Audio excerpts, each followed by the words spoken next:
श्री कॉम्प्युटर्समध्ये आपलं सर्वांचं स्वागत करीत आहेत. मी मिलिंद भानुशाली. लाडकी बहीण योजनेबाबत एक महत्त्वाचा अपडेट, महत्त्वाचा GR महाराष्ट्र शासनाने आता प्रदर्शित केलेला आहे. ज्या महिलांचे नोव्हेंबर आणि डिसेंबरमध्ये पैसे रखडले त्यांनी हे काम त्वरित करायचं आहे, अन्यथा तुमचे येणारे पैसे कायमचे बंद होतील. मी पुन्हा नमूद करतो, अन्यथा तुमचे पैसे येणारे कायमचे बंद होऊ शकतात.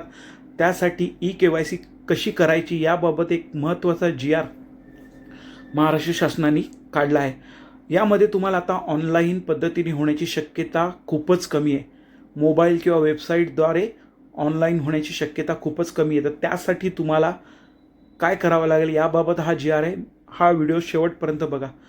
आता ज्या आपल्या अंगणवाडीच्या ताई आहेत, बरोबर ऐकलं तुम्ही ज्या गावात राहतात, तुमच्या आधार कार्डावर जो ॲड्रेस आहे त्या अंगणवाडीच्या ताईच तुम्हाला आता ऑफलाईन पद्धतीने हा मदत करणार आहे. तर हा शासनाने आता एक निर्णय केला आणि अनिवार्य आहे.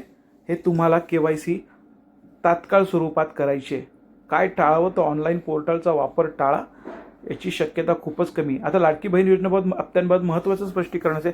कोणाला काळजी करण्याची गरज नाही. ज्यांना नोव्हेंबर आणि डिसेंबरचे पैसे हप्ते वेळेवर मिळालेत, त्यांना रेग्युलर मेसेज होतो, त्यांनी कुठेही जाण्याची गरज नाही. आता धावपळ कोणाला करायची आहे, ज्यांना नोव्हेंबर डिसेंबरचे पैसे आले नाही त्यांच्यासाठी ऑफलाईन प्रक्रिया अनिवार्य आहे, हे लक्षात घ्या. मी पुन्हा सांगतो, ज्यांना पैसे आलेत त्यांनी धावपळ करायचे नाही आहे. ज्यांना पैसे आलेले नाहीत त्यांनी.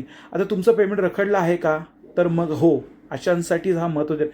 आता तुमच्या गावातील अंगणवाडिका सेविका आहेत, त्यांच्याशी संपर्क साधा. तर ग्रामपंचायत अंगणवाडी कुठे भेटतील त्या ताई, तुम्हाला अंगणवाडीमध्ये भेटतील. तर या पडताळणीसाठी तुम्हाला प्रमुख जे महत्त्वाचे डॉक्युमेंट्स, आणि एक महत्त्वाचं लक्षात ठेवा की जर तुम्ही पुण्यात राहताय पण आधार कार्डवर तुमचं जर नाशिकचा ॲड्रेस असेल, पत्ता असेल, तर तुम्ही पुण्याला जाऊन तुमचा काही फायदा होणार नाही. तुम्हाला नाशिकलाच तुमच्या अंगणवाडीमध्ये जाऊन त्या ताईंची भेट घ्यावी लागेल. आता सोबत काय न्यायचं आहे, तर आधार कार्ड, रेशनिंग कार्ड आणि तुमचा मोबाईल नंबर जो आधार कार्डशी लिंक आहे. मी पुन्हा सांगतो आहे, आधार कार्ड, रेशनिंग कार्ड आणि तुमचा मोबाईल नंबर जो आधार कार्डला लिंक आहे, हे तुम्हाला सर्व सोबत घेणे. तिथे गेल्यानंतर ताई ज्या अंगणवाडीची सेविका आहेत त्या तुमची पूर्ण कागदपत्रांची पडताळणी करतील आणि हा डेटा ते पुढे पाठवतील पुढच्या ऑफिसला, आणि त्यांनी एकदा ओके केलं की तुम्हाला तुमचे पैसे मिळतील. पुन्हा सांगतोय, ऑनलाईन KYCची वाट पाहू नका. ही सेवा सुरू होण्याची शक्यता खूप कमी आहे. जवळच्या अंगणवाडी केंद्रामध्ये जा, वेळ न घालवता लवकर तुमची पडताळणी पूर्ण करा.